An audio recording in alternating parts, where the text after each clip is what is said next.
আমার বর আমার অনেক যত্ন নিতেন। তিনি আমার জন্য অনেক দামি দামি কাপড় জিনিসপত্র কিনে আনতেন, যদিও তার কাছে তেমন টাকা থাকত না।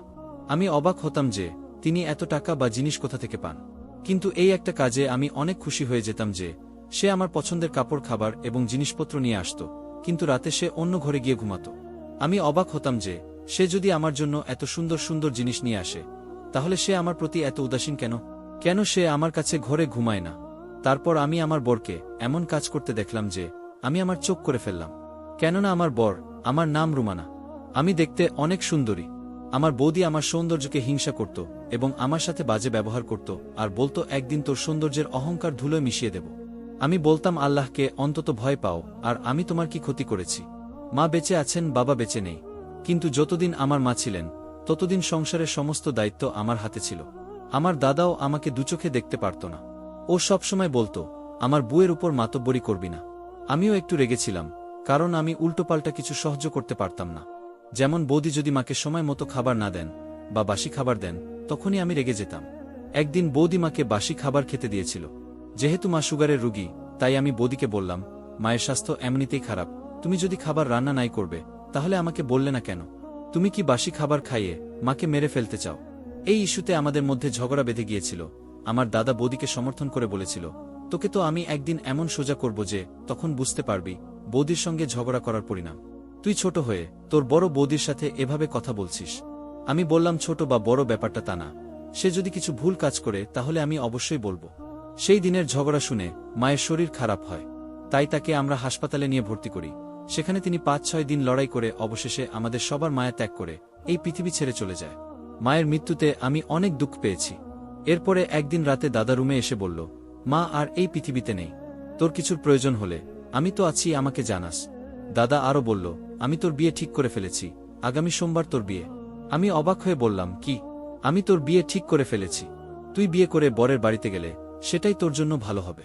দাদার উপর আমার এতটা রাগ হচ্ছিল যে ওকে বলতেও পারলাম না যে কার সাথে আমার বিয়ে। ও আরও বলল, সবে মাত্র মা মরেছে, মনের মধ্যে যদি বিয়ে নিয়ে কোনো স্বপ্ন থাকে সেটা মনের মধ্যেই রাখ। আমি তোর বিয়ে ধুমধাম করে দিতে পারবো না। একটা বলেই ও আমার ঘর থেকে বেরিয়ে গেল। আমি বালিশে মাথা দিয়ে কাঁদতে লাগলাম। তারপর মনে মনে নিজেকে এইভাবে সান্ত্বনা দিলাম যে একদিন তো আমার বিয়ে হবেই, সেখানে আমার নিজের সংসার হবে, কারো দাসত্ব করতে হবে না। বৌদির অত্যাচার থেকে অন্তত বেঁচে যাব, এসব ভেবেই দিন পার হচ্ছিল। কিন্তু বিয়ের দিন এটা দেখে অবাক হয়ে গেলাম যে আমার দাদা কেমন মানুষের সাথে আমার বিয়ে ঠিক করেছে। এটাতে নিশ্চয়ই বৌদির কোনো চাল আছে, কারণ বৌদি আমাকে শত্রু ভাবত। আমি মনে মনে জানতাম যে কোনো একদিন বৌদি আমার উপর প্রতিশোধ নেবে, আর আজকে উনি সেটাই করেছেন। আর আজকে সে সফল হয়েছে, কারণ আমার বর অদ্ভুতভাবে বসে আছে, যাকে দেখে একটা বাচ্চাও বলে দিতে পারবে যে সে একজন সাধারণ মানুষ না, বরং একজন পাগল। কেননা ও হাতে একটা ললিপপ নিয়ে খাচ্ছিল, চুল এলোমেলো, কাপড় তো নতুনই পরেছিল কিন্তু এত নোংরা করে ফেলেছে যেন কোনো ছোট ছেলে মাটি নিয়ে খেলা করেছে। ওকে দেখে সবাই বুঝতে পেরেছে আমার বর পাগল। আত্মীয় স্বজন না থাকায় আশেপাশের কিছু লোক এসেছিল, তারাও বলতে লাগলো রেশমির বর পাগল। ওর দাদা বৌদি ওর উপর একই ধরনের প্রতিশোধ নিল। মা মরার সাথে সাথেই ওর কপাল পুড়ল, এমন একটা সুন্দর মেয়েকে পাগলের সাথে বিয়ে দিচ্ছে। আমার বিয়ে হয়ে গেল, এখন আমার বিদায় হতে যাচ্ছে।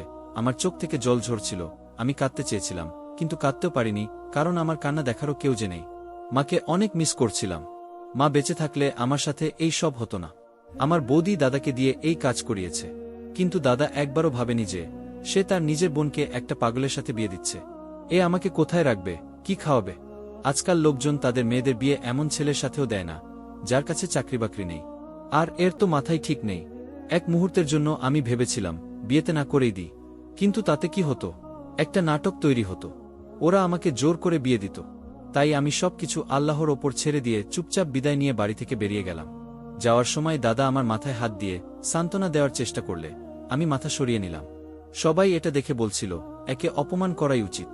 আমার বৌদি আমার সাথে কথা বলার জন্য এগিয়ে আমি তার সাথে কথাই বলিনি, কারণ সে আগেই সবার সামনে বলেছিল, তোমাকে বিয়ে দিয়ে দিয়েছি, তুমি এখন এই বাড়ি থেকে বিদায় হও। তার যতই রাগ থাক না কেন, কোনো বৌদি তার ননদের বিদায়ের দিন এই রকম কথা বলে না। আমার প্রতি কেমন ব্যবহার হচ্ছিল উপর থেকে আল্লাহ দেখছে, কিন্তু আমার বিশ্বাস আল্লাহর প্রতি ছিল যে তিনি ন্যায় বিচার করবেন। এখন আমার সময় অনেক খারাপ যাচ্ছে। আমার বর পাগল, কিন্তু ওদের বাড়িটা বিশাল, বাড়িতে 6টা রুম আছে, আর ওর একটা ভাই আছে। আমি ভেবেছিলাম সেও এই বাড়িতেই থাকে, কিন্তু যখন রাতে তার বদলে তার ভাই আমার রুমে এলো, আমি ঘাবড়ে গেলাম। সে বলল, বৌদি চিন্তা করো না, আসলে এটা আমারও বাড়ি, কিন্তু অন্য জায়গায়ও একটা বাড়ি আছে, সেখানে আমার স্ত্রী সন্তান থাকে। এখন তোমাকেই একে দেখে রাখতে হবে। ব্যাপারটা হলো কি, আমার স্ত্রীর সাথে দাদার বোনে না, মা বাবাও নেই, এখন শুধু তুমি আর আমার দাদা এই বাড়িতে থাকবে। যদি বুঝতে না পারো কোথায় কোনো জিনিস আছে, তাহলে ফোন করো, দেওয়ালে আমার ফোন নাম্বার লেখা আছে, আর আমাকে ফোন করো। কিন্তু দেখো ভাবি, যদি দাদা তোমাকে অনেক বিরক্ত করে, তাহলে আমাকে বলো, আমি সংসারী লোক, আর আমার বউ আমার এখানে আসা পছন্দ করবে না। যদি অনেক জরুরি প্রয়োজন হয় তবেই আমাকে ফোন করো, না হলে পরিস্থিতি নিজে সামলানোর চেষ্টা করো, কারণ এখন এ তোমার বর এবং তোমাকেই একে সামলিয়ে রাখতে হবে। আমি বুঝতে পারছি আমার অবস্থা কতটা খারাপ হতে চলেছে। আমি হ্যাঁ বলে মাথা নাড়ালাম, আর কি বা করতে পারি আমি। সে আরও বলল, তুমি চিন্তা করো না, মাথার উপর আল্লাহ আছেন, একদিন সব ঠিক হয়ে যাবে। আমি বুঝতে পারছি সে আমাকে সান্ত্বনা দিচ্ছে, কিন্তু তারপর আবার বলল, আমি তোমাকে বোঝাতে চাইছি যে একদিন সবকিছু ঠিক হয়ে যাবে, তুমি বেশি চিন্তা করো না। জানি না কেন সে একই কথা দুবার বলল, আর কেন এত জোর দিয়ে বলল। এই মুহূর্তে আমি কিছুই বুঝতে পারলাম না, তাই বললাম ঠিক আছে। আমার বর অন্য রুমে বসেছিল, আমি তাকে দেখতে গিয়ে অবাক হয়ে গেলাম। এই ঘরটা মনে হয় তারই, কারণ ঘরে অনেক ভাঙা জিনিসপত্র এবং খেলনা পড়ে আছে। হয়তো তার মনটা সহজ সরল নিষ্পাপ শিশুর মতো। হঠাৎ তাকে দেখে আমি ভয় পেয়ে গেলাম। আমি ভাবলাম আমাকে কিছু বলবে বা কোনো পাগলামি করবে, কিন্তু সে কিছুই করল না। আমি চুপচাপ আমার রুমে এসে শুয়ে পড়লাম।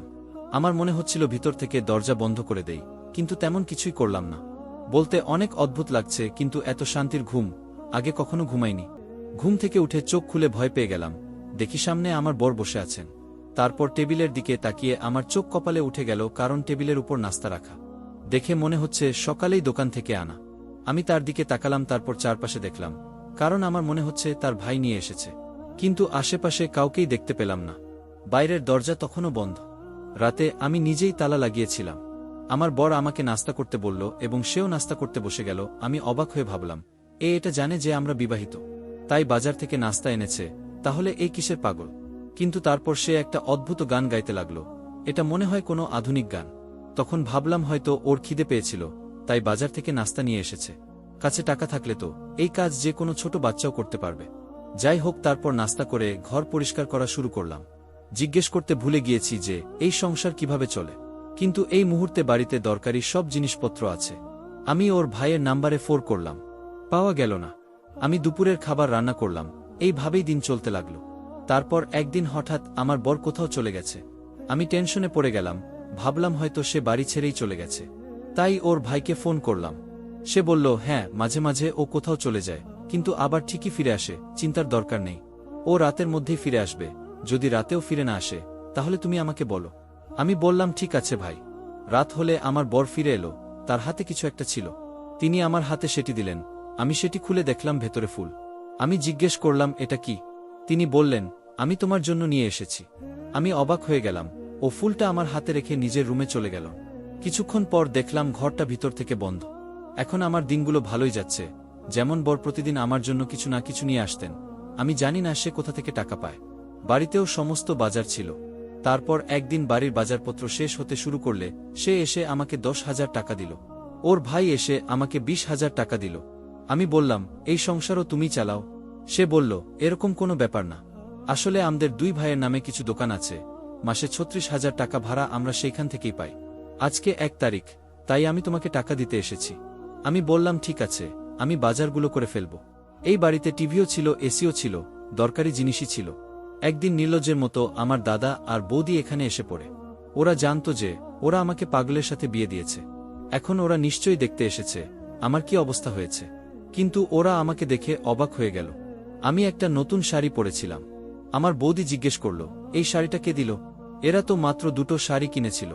আমরাও তো তোমার জন্য কোনো শাড়ি কিনিনি। আমি বললাম, এটা আমার বর আমার জন্য এনেছে। বৌদি বললেন, তোমার বর তো ঠিক করে কথাই বলতে পারে না, ও তোমার জন্য শাড়ি আনলো কিভাবে? আমি বললাম, ও আমাকে এনে দিয়েছে। আর তোমাকে কে বলেছে ও ঠিকভাবে কথা বলতে পারে না? চলো তোমাকে আমি দেখাই আমার জন্য কি কি এনেছে। আমি যখন আমার বৌদিকে সব জিনিস দেখালাম, সে অবাক হয়ে গেল। বৌদি বললেন, ও এত জিনিস কোথা থেকে আনছে? চুরি করে আনছে না তো? আমি বললাম, মোটেও না, এগুলো দেখে বুঝতে পারছো না, এগুলো একেবারে নতুন। ওরা ভেবেছিল আমার সাথে অনেক খারাপ কিছু হবে, কিন্তু যখন দেখলো আমার সাথে কিছুই খারাপ হয়নি, তখন ওরা টেনশনে পড়ে গেল। আমি আমার দাদাকে বললাম, তুমি কোনো ভুল সিদ্ধান্ত নাওনি। এখানে আমি অনেক সুখেই আছি। এই বাড়িতে আমার কোনো কিছুর অভাব নেই। আমরা গরিব মানুষ, বিয়ে হলে আমাদের মতো কোনো গরিবের সাথেই হতো। কিন্তু এদের অবস্থা আমাদের থেকে শত গুণ ভালো। এই দেখো দেখো, এদের বাড়িতে এসি আছে, যদি গরমও পড়ে তবুও আরামে ঘুমাতে পারি। আমার বৌদির মুখ হা হয়ে গেল। আমি জানতাম বাড়িতে গেলেই দাদার সাথে ঝগড়া করবে, এটাই ভালো। ওরা আমাকে নিয়ে নিজেদের মধ্যে ঝগড়া করবে। কিন্তু আমার বর কখনো আমার সাথে এরকম করে না। আমার বর আমার জন্য বিভিন্ন জিনিস নিয়ে আসেন, আর আমার যত্ন নেয়। একদিন হাঁটার সময় হোঁচট খেয়ে পা কেটে গেলে আমার বর আমার পায়ে ব্যান্ডেজ করে দেন। কিন্তু রাত হলেই তিনি অন্য ঘরে গিয়ে ভিতর থেকে দরজা বন্ধ করে দিতেন। আমি অনেক টেনশনে ছিলাম, এটা কেমন ব্যাপার? তার সাথে কথা বলতে হবে। আমি সিনেমাতে দেখেছি যে ভালোবাসায় মানুষ সুস্থ হয়ে যায়। আর ও যদি সুস্থ হয়ে যায় তাহলে সে দারুণ মানুষ হতে পারে। কারণ সে সুন্দর এবং যুবক, টাকারও অভাব নেই, বাড়িও নিজেদের। যদি ও ঠিক হয়ে যায় তাহলে আমার জীবন সেট হয়ে যাবে। কিন্তু ও আমার সাথে তেমন কথাই বলতো না। ধীরে ধীরে আমি বুঝতে শুরু করি যে এখানে যাই রহস্য থাক না কেন, তা ওই ঘরের সাথে সম্পর্কিত। কারণ আমার বর ওই ঘরে গিয়ে নিজেকে বন্ধ করে রাখতেন। তাই আমি মনে ভাবলাম যে সে রুমের মধ্যে কি করে তা আমাকে জানতেই হবে। আমি একবার ওই ঘরে গিয়েছিলাম, সেখানে সেরকম কিছুই ছিল না। আমার বৌদি লোকেদের কাছে বলতে শুরু করেছিল যে ওর বিয়ে পাগলের সাথে হয়েছে, কিন্তু ও অনেক সুখে আছে। এই কথাটা আমার কানে পৌঁছালে আমি বলতাম যে হ্যাঁ, আল্লাহকে ধন্যবাদ, আমি অনেক খুশি। আমাদের সব কিছু আছে, আমার কাছে টাকাও আছে, আর সংসারের সমস্ত দায়িত্ব আমার হাতেই। বর আমার খেয়াল রাখেন এবং আমার জন্য নতুন নতুন জিনিসও নিয়ে আসতেন। তিনি কোথায় যেতেন আমি জানি না। আমি একবার তার পিছু নিয়েছিলাম, কিন্তু আমি পথ চিনতাম না, তাই আমি ফিরে আসি। ও রাস্তাঘাট অনেক ভালো করেই চিনত। হয়তো বাচ্চাদের সাথে খেলতে কোনো বাগানে গিয়েছিল। কারণ তার কাছে বাচ্চাদের খেলার অনেক কিছু ছিল, তাই আমি এই বিষয়ে খুব বেশি মনোযোগ দিলাম না। কিন্তু এবং সে দিনের বেলাও ঘরে তালা মেরে বাইরে যেত। একদিন আমি তালা লুকিয়ে ফেললাম। তালা খুঁজে না পেয়ে সে ঘর খোলা রেখেই বাইরে চলে যায়। আমার প্ল্যান ছিল যে আমি আগে থেকেই ঘরের ভিতরে লুকিয়ে থাকব, এবং সে যখন রুমে ঢুকবে তখন আমি জানতে পারব সে ঘরের ভিতর কি করে। কিন্তু বাড়িতে ফিরে সে আমাকে না দেখতে পেয়ে খুঁজতে লাগল। আর মাঝে মাঝে আমার সাথে দু একটা কথাও বলত। আমার নামটাও মুখস্থ করে ফেলেছে। ওকে দেখে আমার অনেক খারাপ লাগত। আমাকে আমার নাম ধরে ডাকত মাঝে মাঝে। এও তো কারো সন্তান। সে এত সুন্দর একজন যুবক, এর সাথে কি এমন হয়েছে যে একেবারে পাগল হয়ে গেছে? সম্ভবত তার সাথে কোনো দুর্ঘটনা ঘটে থাকতে পারে। আমি তার ভাইকে জিজ্ঞাসা করার চেষ্টা করেছিলাম, কিন্তু সে আমাকে কিছুই বলেনি। শুধু বলেছিল সময়ের সাথে সাথে তুমি সবকিছু জানতে পারবে। এটা কেমন কথা? সময়ের সাথে সাথে আমি সবকিছু কিভাবে জানব? আমি আমার বরের ছোটবেলার একটা ছবি খুঁজে পেয়েছিলাম, যেখানে মনে হচ্ছিল যে পুরো বাড়ির মধ্যে সেই সবচেয়ে সুদর্শন যুবক। কিন্তু ওর এই অবস্থা কিভাবে হল? আমার মনে এইসব অদ্ভুত প্রশ্ন আসছিল। আমার বর আবার আমার জন্য নতুন একটা জিনিস নিয়ে এসেছে। ঘরে গিয়ে ও বুঝতে পারল যে আমি ঘরে নেই, তাই জিনিসটা ওখানেই রেখে দিল। আমি জিনিসটি রাখার আওয়াজ শুনতে পেলাম। তারপর তিনি নিজের ঘরে ঢুকলেন। আমি ওই ঘরেই এক কোণে লুকিয়ে রইলাম। তিনি দরজা ভিতর থেকে লক করে চেয়ারে বসলেন। আমি লুকিয়ে থেকে ওর দিকে তাকিয়ে রইলাম। সে বুঝতেও পারেনি যে আমি ঘরের ভিতরে। সে মাথা নিচু করে এমনভাবে বসেছিল যে মনে হচ্ছিল সে বড় কোনো কথা ভাবছে। মুখটা উপরে তুললে দেখলাম মুখের পাগলাটে ভাবটা চলে গেছে। আমার কিছু বর মনে হল। কিছু একটা আছে যেটা স্বাভাবিক না। কিছুক্ষণ পর সে পকেট থেকে একটা স্মার্টফোন বের করল। ফোন ও কোথায় পেল? আর ফোনটা একদম ঠিকঠাক কোথাও ভাঙ্গা নেই, যেখানে ওর সব কিছুই ভাঙ্গা। ফোনে সে একজনের সাথে কথা বলতে শুরু করেন, এবং যখন সে কথা বলতে শুরু করেন তখন আমার অবস্থা খারাপ হয়ে গিয়েছিল। আমি অবাক হয়ে গিয়েছিলাম যে সে একজন নর্মাল মানুষের মতো লাগাতো কথা বলছে। সে ফোনে বলল যে আমি তোমাকে আগেই বলেছিলাম এই টাকাটা ব্যবসায় যা আমার ভাগ্যে থাকবে তাই ফেরত পাব। আমি হতবাক হয়ে গিয়েছিলাম যে আমার বর পৃথিবীর সামনে পাগল হয়ে এখানে বসে বিজনেসের ডিল করছে। কিন্তু ও সকলের সামনে, এমনকি ওর স্ত্রী আমাকেও মিথ্যা কথা বলেছে। সে অন্তত আমাকে বলতে পারত। আমার ওর সামনাসামনি আসার ইচ্ছা হচ্ছিল। কিন্তু তারপর ভাবলাম দেখা যাক ও কি করে। কিছুক্ষণ পরে পকেট থেকে অনেক টাকা বের করে একপাশে রাখল, তারপর আবার কাউকে ফোন করল। এবার আমি বুঝতে পারলাম ও কাকে ফোন করেছে। ও ওর ভাইকে ফোন করে বলল, আমার মন চাইছে আমি মিতালিকে সবকিছু বলে দেই, ও আমার স্ত্রী। আমি ওর সঙ্গে থাকতে চাই। কিন্তু ওপাশ থেকে আওয়াজ আসল, তাড়াহুড়ো করো না। তখন আমার বর বলল, তাড়াহুড়ো কোথায়? আমাদের বিয়ে হওয়া 4 মাস হয়ে গেছে। যখন আমার কথা উঠল আমি বাইরে বেরিয়ে এলাম। ও আমাকে দেখে ওর মুখ হা হয়ে গেল আর ফোনটা এক পাশে রেখে দিল। আমি বললাম, এসব কি আর কেন সকলের সামনে পাগল সেজে থাকো? আমি সবকিছু শুনে নিয়েছি। আমাকে পুরো সত্যিটা বলো, ব্যাপারটা কি? আমার চোখ দিয়ে জল বেরিয়ে এলো। তখন সে বলল, তুমি কাঁদছ কেন? আমি বললাম, আমি জানি না, আমার একাই কান্না পাচ্ছে। আমাকে বলো ব্যাপারটা কি। সে আমাকে যা বলল তা শুনে আমি হতভম্ব হয়ে গেলাম। সে বলল, আমি এই এলাকার সবচেয়ে বুদ্ধিমান আর শিক্ষিত ছেলে। আমি একটা ভালো চাকরিও করতাম। আমি এখনও ওই চাকরিতে আছি। আমি সারা রাত বসে অনলাইনে কাজ করি। আমি বললাম, তাহলে তুমি পাগলের ভান করে থাকো কেন? তখন তিনি বললেন যে, আমার কয়েকজনের সাথে বন্ধুত্ব ছিল, কিন্তু আমি জানতাম না যে তারা এতটা বাজে। একদিন আমরা ঘুরতে গেছিলাম, সেখানে আমাদের সাথে একজনের ঝগড়া হয় এবং ওদের হাতে লোকটি মারা যায়। সম্পূর্ণ দোষ আমার উপর এসে পড়ল, তাই আমাকে পাগল হওয়ার অভিনয় করতে হল। না হলে আমি শাস্তি পেতাম এবং সারা জীবন আমাকে জেলে কাটাতে হতো। কারণ ওরা ওই লোকটিকে মেরে সবাই পালিয়ে গিয়েছিল। কিন্তু আমি লোকটিকে বাঁচাতে সেখানেই রয়ে গেছিলাম। কিন্তু ও শেষ পর্যন্ত মারা যায় এবং অভিযোগ আমার উপরে আসে। আমাকে পুলিশ ধরে নিয়ে গেল। এখনও ওই ছেলেদের বাড়ির লোকেরা এই এলাকাতেই থাকে। আমার কারণে তাদের ক্ষতি হয়েছিল, তাই আমাকে পাগলামির অভিনয় করতে হয়েছিল। কিন্তু এখন শুনতে পাচ্ছি যে ওরা বাড়ি বিক্রি করে দিয়েছে আর 1 মাস পরে এই এলাকা ছেড়ে চলে যাবে। আর ওরা চলে যাওয়ার পর আমি নিজের মতো করে বাঁচতে পারব। তোমাকে এসব বলিনি, কারণ ভেবেছিলাম একবার ওরা এখান থেকে চলে গেলে তোমাকেও বলবো। কিন্তু তোমার ভাই যখন বলল যে তুমি এই সম্বন্ধ মেনে নিয়েছ, তখন আমরা অনেক অবাক হয়েছিলাম। আমরা যখন ভিতরের ব্যাপারটি জানতে পারি, তোমাকে না দেখেই বিয়েতে হ্যাঁ বলেছিলাম। ভাবলাম তোমাকে বাঁচিয়ে কিছুটা পুণ্য অর্জন করি। তোমাকে অনেক ভালোবাসি, তোমার মনটা অনেক সুন্দর। আমি শুধু কাজের জন্যই বাইরে যেতাম, আর বাইরে গেলেই আমার চোখের সামনে তোমার মুখটা ভেসে উঠত। তখন তোমার জন্য কিছু কেনার কথা ভাবতাম। আরও ভাবতাম তুমি বিরক্ত হয়ে আমাকে ছেড়ে না চলে যাও। কিভাবে একজন পাগলের সাথে থাকা যায়। আমি তোমার দুঃখ কমানোর জন্য তোমার জন্য উপহার নিয়ে আসার চেষ্টা করতাম, যাতে তুমি খুশি হও। আমার চোখ দিয়ে জল পড়তে লাগল। তিনি বললেন, তুমি আবার কাঁদছ কেন? আমি বললাম, আমি সুখে কাঁদছি। তখন তিনি বললেন, অনেক অদ্ভুত, দুঃখেও কাঁদো আবার সুখেও। আর দেখো, এখন থেকে তোমার জীবন অনেক ভালো যাবে। আর মাত্র 1.5 মাস, তারপর সব ঠিক হয়ে যাবে। আমি বললাম, আমার কোনো সমস্যা নেই। আমি ভাবছি আল্লাহ আমার কোনো পুণ্যের ফল আমাকে দিচ্ছেন। আমি কখনো কারো খারাপ করিনি, কিন্তু আমার নিজের দাদা আমার সাথে এত খারাপ করেছে। কিন্তু আল্লাহর কৃপা, আপনি একদম ঠিক আছেন। তিনি বললেন, চিন্তা করো না, সবকিছু ঠিক হয়ে যাবে।